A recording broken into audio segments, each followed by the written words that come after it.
গল্পটার নাম হচ্ছে আল মুতাকাল্লিমাতু বিল কোরআন, মানে যে নারী সবসময় শুধু কোরআন দিয়ে কথা বলে।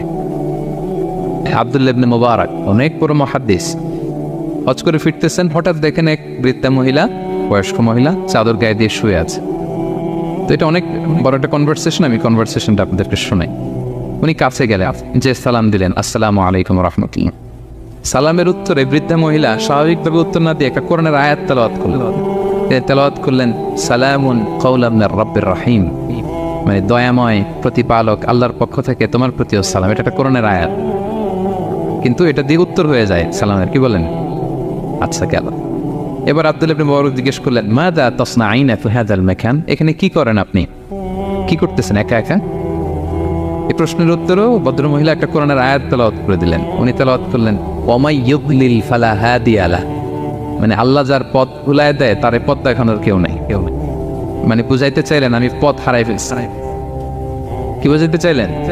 পথ হারাই ফেলছে, মানে উনি এমনভাবে কোরআনের আয়াত চুজ করে যাতে উত্তর হয়ে যায়।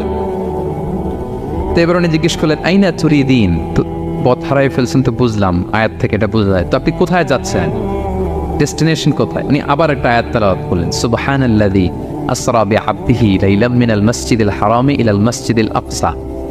রাসূল সাল্লাল্লাহু আলাইহি ওয়াসাল্লাম মেরাজের আগে যে ইসরা হয়েছিল, মসজিদুল হারাম থেকে মসজিদুল আকসা রাসূল সাল্লাল্লাহু আলাইহি ওয়াসাল্লাম আল্লাহ নিয়েছিলেন, এটা তেলাওয়াত করলেন। তো বুঝাতে চাইলেন আমি আপনার মতো হজে আসছিলাম মসজিদুল হারামে, আর যাচ্ছি মসজিদুল আকসা, মানে ফিলিস্তিন আমার বাড়ি। মসজিদুল আকসা কোন দেশে?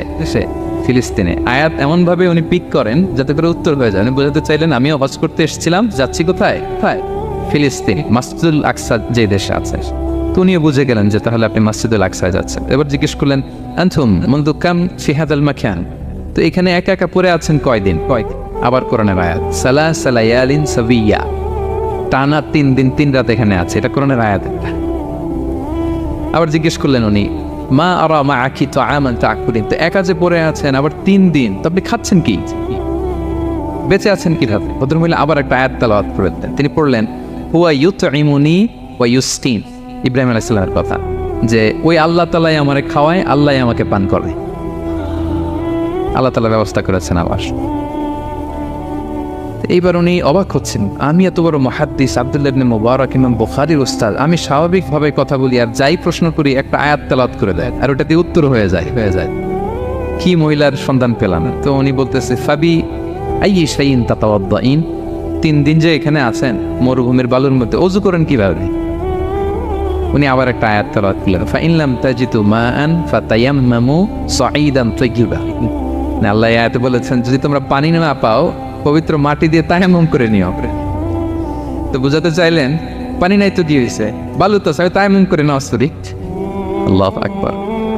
এবার উনি বললেন ইন্না মাইয়া তাআমান আলা তাকুলিন, আমার ব্যাগে তো কিছু খাবার আছে, আপনি কিছু খাবেন? আবার কোরআনের আয়াত সুম্মা আতিম্মুস সিয়ামা ইলাল লাইল, আল্লাহ এক আয়াতে বলেছেন তোমরা রোজা ফজর থেকে শুরু করে সন্ধ্যা পর্যন্ত পূর্ণ করো। তো বুঝালেন আমি রোজা রাখছি। কি বুঝালেন? রোজা রেখেছি।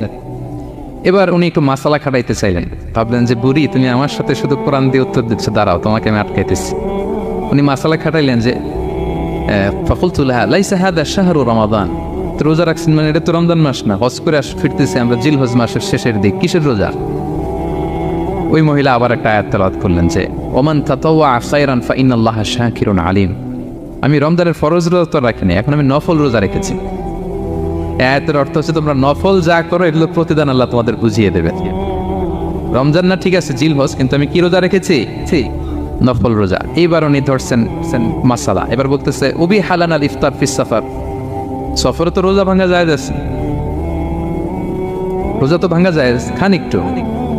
এবার উনি কোরআন থেকে আবার তেলাওয়াত করলেন ওয়া আনতা সুমু খায়রুল লাকুম ইন কুনতুম তা'লামুন, আল্লাহ যে আয়াতে বলেছেন যে সফরের রোজা ভাঙা জায়েজ আছে, ওই আয়াতের শেষে আবার আল্লাহ বলছেন যদি রাখো সব বেশি পাও। কেউ অসুস্থ হলে রোজা ভাঙবে, সফরের রোজা ভাঙবে। এই আয়াতের শেষে হচ্ছে ওয়া আনতা সুমু খায়রুল লাকুম ইন কুনতুম তা'লামুন, তবে রোজা যদি রাখো এটা ভালো যদি তোমরা বুঝতে। এবার উনি আর যাবে কোথায়? দিশেহারা হয়ে এবার জিজ্ঞেসই করে ফেলছে লিমাদা লা তুকাল্লিমিনি মিসলা মা উকাল্লিমুকি, আচ্ছা মা এবার বলেন আমি আপনার সাথে যেভাবে কথা বলি আপনি এভাবে কথা বলেন না কেন? কিছু জিজ্ঞেস করলে কোরআনের আয়াত বলেন কেন? আমি কথা বলতেছি আপনি আমার সাথে এভাবে কথা বলেন, কিছু জিজ্ঞেস করলে কোরআনের আয়াত কেন? এটার উত্তর উনি আর একটা কোরআনের আয়াত উনি পড়লেন মা ইয়ালফিযু মিন কাউলিন ইল্লা লাদাইহি রাকিবুন আতীদ। আল্লাহ বলেছেন তোমরা মুখ দিয়ে যাই বের করো এটা লিখে রাখার জন্য দুই কাঁধে রাকিব আতীদ আছে, তুলে রাখে। তার মানে আমি যে তোমার সাথে কথা বলতেছি প্রত্যেকটাই তো রেকর্ডেড হয়, রেজিস্টার্ড হয়। সো এমন কিছু বলি যেটাতে সওয়াব হয়, যেটাতে ভুল না হয়। আল্লাহু আকবার, সুবহানাল্লাহ। কি নারী ছিল, কেমন নারী তিনি ছিলেন, এই পুরো ঘটনাটা শুনবেন? হ্যাঁ, শেষ করবো ঘটনাটা। আচ্ছা, উনি অবাক হলেন যে কি মহিলা, এরকম মহিয়সী গরিয়সী নারীও পৃথিবীতে আছে। তিনি বললেন ঠিক আছে মা, আপনি যেহেতু পথ হারাই ফেলছেন, আমার ওটটাকে আমি নিয়ে আসি। ফাহাল্লাকা আন আহমিলুকি আলা নাফাতি হাদিহি ফাতুদরিকিল কাফেলা। আমার ওটটা নিয়ে আসি, ওটে বসেন, আমি আপনাকে এগিয়ে দিয়ে কাফেলাতে যুক্ত করে দেই। আপনি কি রাজি আমার ওটে বসবেন? আবার কোরআনের আয়াত, ওমা তাফআলু মিন খাইরিন ফাইনাল্লাহা বিহি আলিম। তোমরা যত ভালো কাজ করো আল্লাহ সেটা জানেন, মানে তোমার এই ভালো কাজ আল্লাহ জানেন, আল্লাহ এর প্রতিদান দিবেন। কলা ফানাফতু নাকাতি, আমি ওট বসালাম এবং বললাম ওঠেন। উনি যখন উঠতেছে আমি এভাবে তাকায় আছি, তা আমি যে তাকায় আছি উনি একটা আয়াত তেলাওয়াত করলেন যে কুল্লিল মুমিনিনা ইয়াগুদ্দু মিন আবসারিহিম। এর অর্থ হচ্ছে নবী হে মুমিনদেরকে বলুন তারা যেন পরনারী দেখে তাকায় না থাকে, চোখ যেন নিচে রাখে, তারা যেন চক্ষু অবনমিত করে। মানে বুঝাতে চাইলেন যে আমি তো বেগানা নারী, পরনারী, তা আমি ওটে উঠতেছি, আপনি তাকায়। সে হয়তো তাকায় আছে যে বৃদ্ধা মহিলা উঠতে যদি কষ্ট হয় পড়ে যায়। তো উনি যখন দেখতেছেন তাকায় আছে, উনি বলতেছে ফুল্লিল মুমিনিনা ইয়াগুদ্দু মিন আবসারিহিম। নবী হে বলুন বিশ্বাসীদের তারা যেন চোখ নিচের দিকে করে রাখে। উনি লজ্জা পেয়ে গেলেন। ফাকাদাতু বাসারি, আমি লজ্জায় চোখ নামালাম। এরপর আমি বললাম ইরকাবি ওয়াকাদ আকালতু নাকাতে, ওঠেন। আমি আবার ওটের রশি ধরে টানতে আরম্ভ করলেন। ভদ্রমহিলা উঠেই আবার কোরআনের আয়াত পড়লেন, যেটা আমরা গাড়িতে বা কোনো বাহনে উঠলে করি। তিনি পড়তে আরম্ভ করলেন সুবহানাল্লাযী সাখখারা লানা হাযা ওয়া মা কুন্না লাহু মুকরিনিন ওয়া ইন্না ইলা রাব্বিনা লামুনকালিবুন। প্রশংসা সে আল্লাহ, যে আল্লাহ এই বাহনকে আমাদের জন্য বশীভূত করে দিয়েছেন। তিনি বশীভূত না করলে আমরা তো এটাকে বশীভূত করতে পারতাম না। আপনারা যখন গাড়ি স্টার্ট দিবেন এই দোয়াটা পড়েন তো আপনারা। গাড়ি স্টার্ট দিলে, বিমানে উঠলে, ঘোড়ায় উঠলে, যে কোনো বাহনে উঠলে এটা পড়তে হয়, কোরআনের আয়াত। তো এই বললেন, আমি এবার উঠলাম, ওটের জিমাম ধরে টানতে লাগলাম আর একটু হই হই শব্দে ওট চালাতে লাগলাম যাতে করে তাড়াতাড়ি যাওয়া যায়। উনি কোরআনের আয়াত বললেন ওয়াকসিদ ফি মাশিক ওয়াগদুদ মিন সাউতিক। কোরআনের আয়াত মানে তোমার চলার ক্ষেত্রে তুমি মধ্যম পন্থা অবলম্বন করো আর গলার সাউন্ডটা আর একটু ছোট করো। এটা কিন্তু লোকমান হাকিম তার ছেলেকে বলেছিলেন যে বাবা তুমি যখন হাঁটবে মধ্যম পন্থায় হাঁটবে আর শাউট করবে না, নয়েজ করবে, কণ্ঠটাকে নিচু করবে। এই আয়াতটা উনি পড়ে দিলেন। মানে বুঝাতে চাইলেন আপনি হাজি মানুষ, ফস করে আসছেন, এইভাবে যাচ্ছেন কেন? আপনি স্লোলি যান। ফাজাআলতু আমশি রুয়াইদান ওয়া আতারান্নামু বিশ-শা'ব। এরপর আমি আস্তে আস্তে যেতে লাগলাম আর কবিতা আবৃত্তি করতে লাগলাম। আরবদের অভ্যাস ছিল তারা শত শত লাইন কবিতা মুখস্থ পারত। দিনকে দিন মরুভূমিতে চড়তো আর কবিতা পড়তে। তো আমি কবিতা গুনগুন করে কবিতা পড়তেছি আর যাচ্ছি।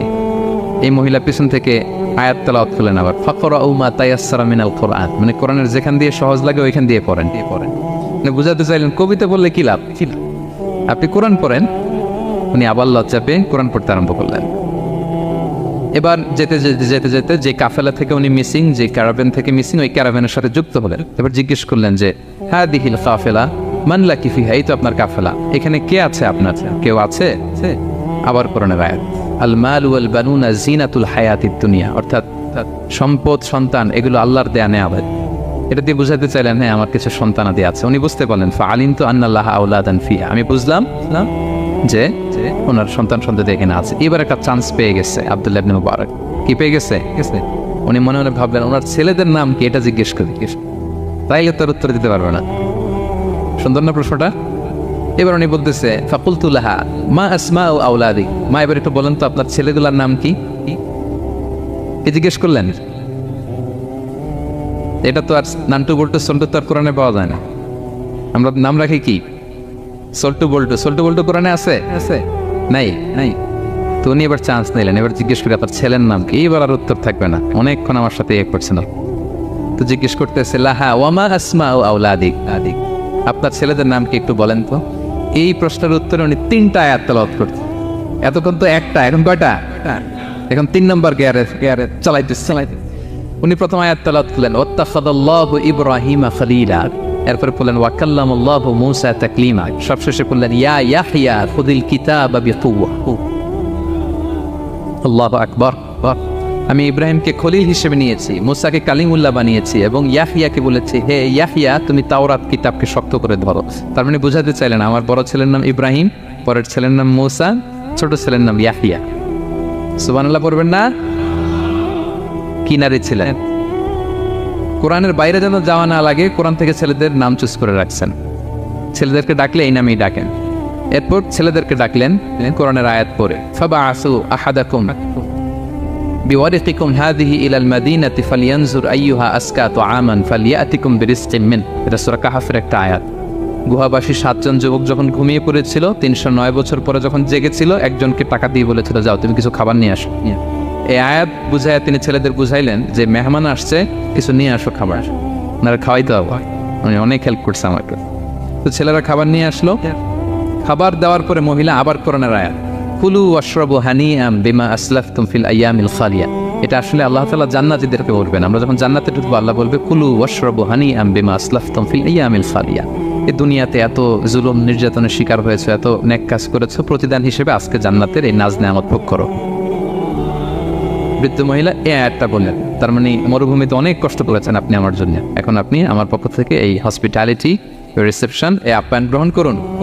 এবার উনি বলতে আরম্ভ করলেন, ছেলেদেরকে বললেন, কুলতু আল আনা তুআমাকুম আলাইয়া হারাম। এই ছেলেরা, এই খাবার আমার জন্য হারাম, হাত্তা তুখবিরুনি বিআমরিহা, যতক্ষণ না এই মহিলাকে, এর হিস্ট্রি যতক্ষণ না আমার না বলো। আগে বল এই ভদ্র মহিলা কে, কে, কি তার ঘটনা। যতই দেখছি অবাক হচ্ছি, যতই শুনছি অবাক হচ্ছি। কে সে? যাই বলি শুধু কোরআন দিয়ে বলে, ঘটনাটা কি? এবার ছেলেরা বলল, ফাকুলু হাযিহি উম্মুনা, ইনি আমাদের মা। লাহা আরবাউনা সানা, ওনার বয়স 40 বছর। লাম তাতাকাল্লাম ইল্লা বিল কুরআন, জীবনে কোনোদিন কোরআন ছাড়া মুখ দিয়ে অন্য কোনো কথা বলে নাই। মাখাফাতান তাজিল্লা ফায়াসখাতা আলাইহা রহমান, এই ভয়ে যে কোন কথায় আল্লাহ আবার নারাজ হয়ে যায়, আমার কোন কথায় আবার কোন ভুল হয়ে যায়, আমার কোন কথায় আবার রহমান আমার উপর নারাজ হয়ে যায়। এজন্য আমরা আমাদের জন্মের পরে জীবনে আমার মাকে কোরআন ছাড়া কোনো কথা বলতে শুনিনি। অবাক হলেন আব্দুল্লাহ ইবনে মুবারক, ইমাম বুখারীর উস্তাদ। উনি খাবার হাতে নিয়ে এবার বললেন যে উনি তো অনেক আয়াত বললো, এবার আমি একটা আয়াত পড়ি।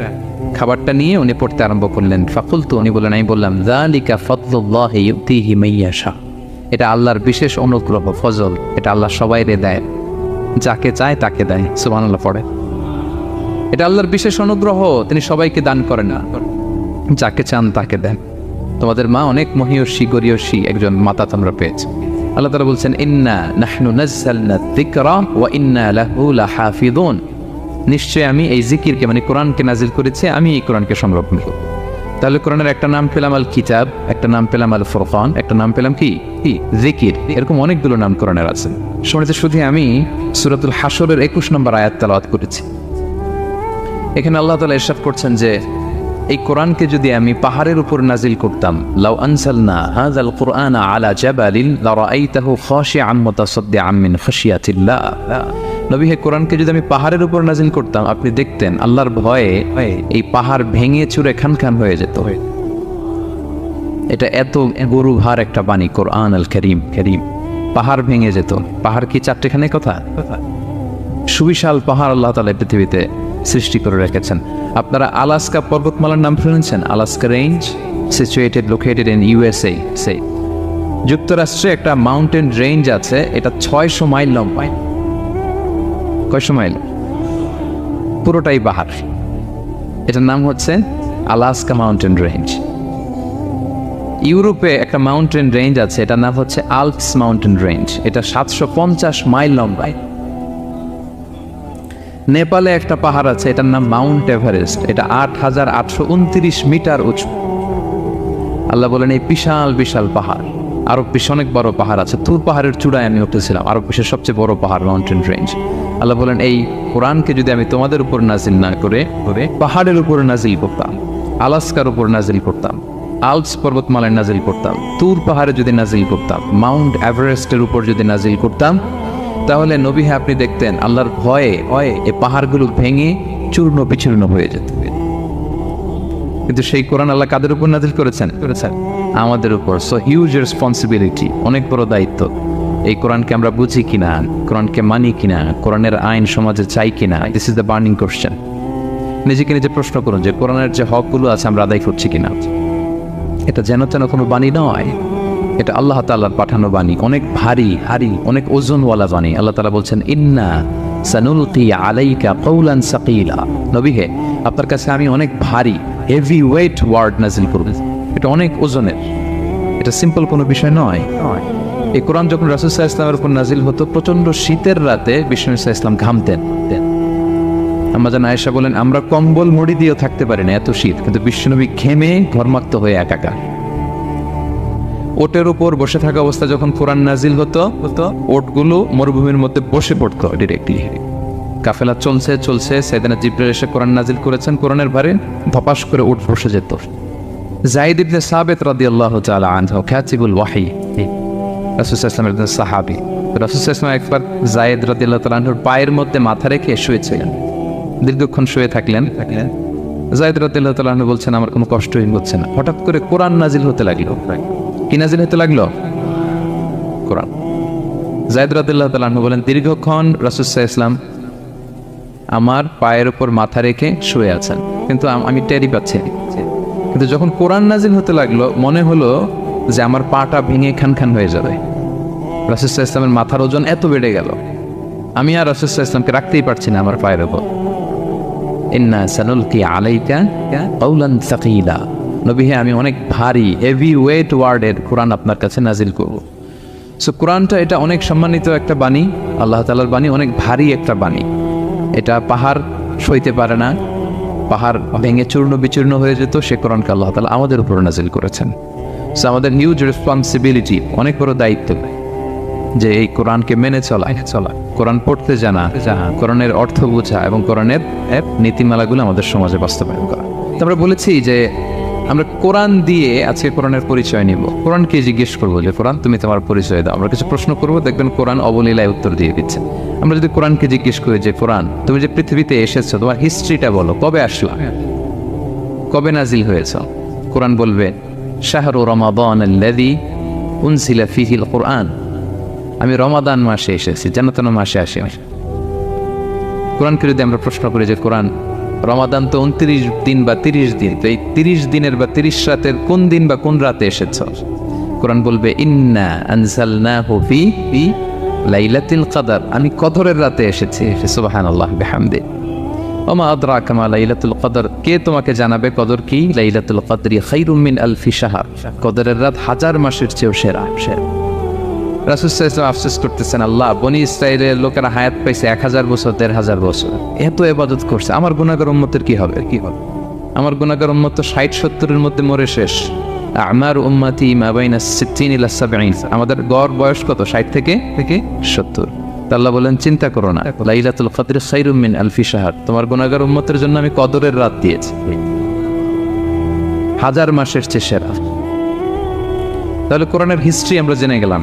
রমাদানে আসছে, রমাদানের কোন রাতে আসছে? এখন যদি জিজ্ঞেস করি তুমি কি একা একা আসছো না কেউ নিয়ে আসছে তোমার, এবার কি উত্তর পাওয়া যাবে? এই প্রশ্নের উত্তরে কোরআন আমাদেরকে জানায় যে আমি একা আসিনি। নাযালা বিহির রূহুল আমিন, রূহুল আমিন হচ্ছে জিবরাইল আলাইহিস সালামের একটা নাম, বিশ্বস্ত আত্মা। রূহুল আমিনের সাথে আমি এসেছি, সবচাইতে বিশ্বস্ত, যেহেতু এটা আল্লাহর বাণী। এটা আসার সময় যদি অন্যের কথা ঢুকায় দেয় তাহলে ভেজাল আছে না নাই? আমিন, বিশ্বস্ততার সাথে যে পৌঁছে দিবে, বাণীবাহকের কাজ করবে, এরকম সবচাইতে বিশ্বস্ত ফেরেশতা জিবরাইলকে দিয়ে আমি পাঠিয়েছি। তাহলে কোরআন একা আসে, সবচাইতে শক্তিশালী ফেরেশতা। জিবরাইল আলাইহিস সালামের লাহু সিত্তুমিআতু জানাহ, 600 পাখা, 600 পাখা। সব নবীদের কাছে এসেছেন অভি নিয়ে, এরকম একজন ফেরেশতা দিয়ে কোরআনকে পাঠানো হয়েছে।